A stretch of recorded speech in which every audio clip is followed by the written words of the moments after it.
सुभद्रा योजना को नहीं आसला गोटे बड़ अपडेट पुणी अक्टोबर 9 खाता को जो सुभद्रा टंका तो नहीं कौन रही संपूर्ण अपडेट आसतु जाना भिडियो माध्यम चलते भिडियो स्टार्ट करा पूर्व जदि आप चैनल को नुआ देखुं आम चैनल को एवं सब्सक्राइब करूँ एमती नुआ नुआ इनफर्मेटिव भिडियो देखा अपेक्षार तो अंत पुणी खाता को चढ़ो सुभद्रा टंका आसंता अक्टोबर 9 तारिख में सुभद्रा प्रथम किस्तिर द्वितीय पर्याय मिले एने उपमुख्यमंत्री प्रभाती परिड़ा सूचना देते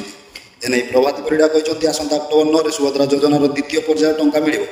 एथि बारिपदार सभा आयोजित कर मुख्यमंत्री मोहन माझी हाथ में टंका प्रदान कर द्वितीय पर्यायर प्राय 40 लाख महिला सामिल हे अक्टोबर 7 सुधा जो मैंने आवेदन करते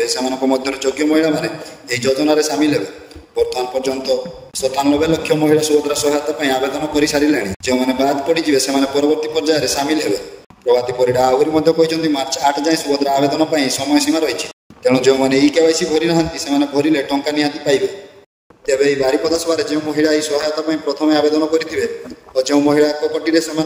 सम्मानित उपमुख्यमंत्री कहते।